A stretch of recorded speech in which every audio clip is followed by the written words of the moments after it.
Luke 20. On one of the days while he was teaching the people in the temple and preaching the gospel, the chief priests and the scribes with the elders confronted him, and they spoke, saying to him, "Tell us by what authority you are doing these things, or who is the one who gave you this authority?" Jesus answered and said to them, "I will also ask you a question, and you tell me, was the baptism of John from heaven or from men?" They reasoned among themselves, saying, "If we say from heaven, he will say, 'Why did you not believe him?' But if we say from men, all the people will stone us to death, for they are convinced that John was a prophet."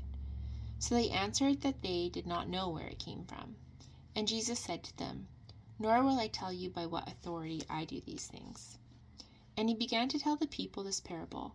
A man planted a vineyard and rented it out to vine growers and went on a journey for a long time. At the harvest time he sent a slave to the vine growers so that they would give him some of the produce of the vineyard. But the vine growers beat him and sent him away empty-handed. And he proceeded to send another slave, and they beat him also, and treated him shamefully, and sent him away empty-handed. And he proceeded to send a third, and this one also they wounded and cast out.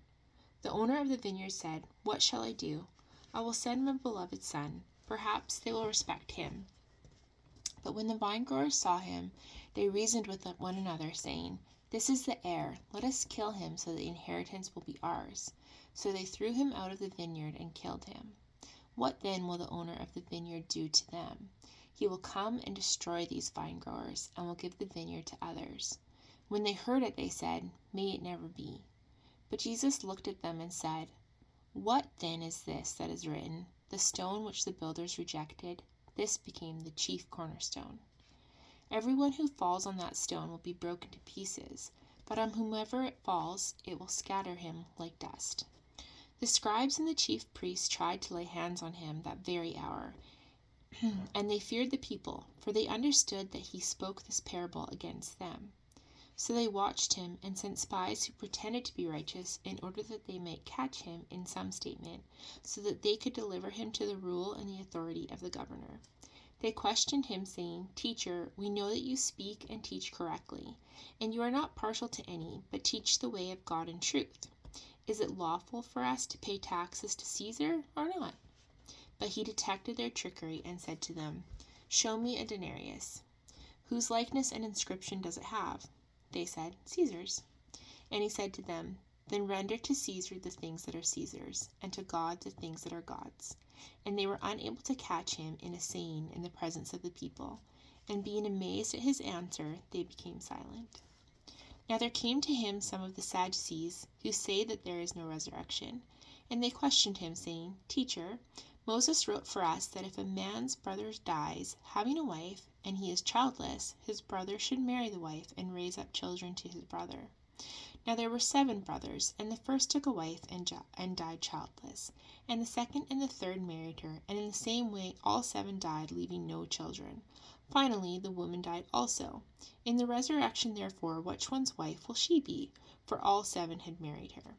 Jesus said to them, "The sons of this age marry and are given in marriage, but those who are considered worthy to attain to that age and the resurrection from the dead neither marry nor are given in marriage. For they cannot even die any more, because they are like angels and are sons of God, being sons of the resurrection.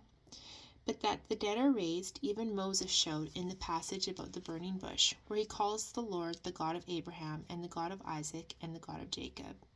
Now he is not the God of the dead, but of the living, for all live to him." Some of the scribes answered and said, "Teacher, you have spoken well." For they did not have courage to question him any longer about anything. Then he said to them, "How is it that they say the Christ is David's son?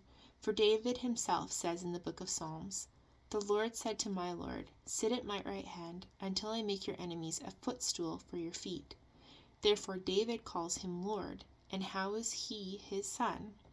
And while all the people were listening, he said to the disciples, "Beware of the scribes who like to walk around in long robes, and love respectful greetings in the marketplaces, and chief seats in the synagogues, and places of honor at banquets, who devour widows' houses, and for appearance' sake offer long prayers. These will receive greater condemnation."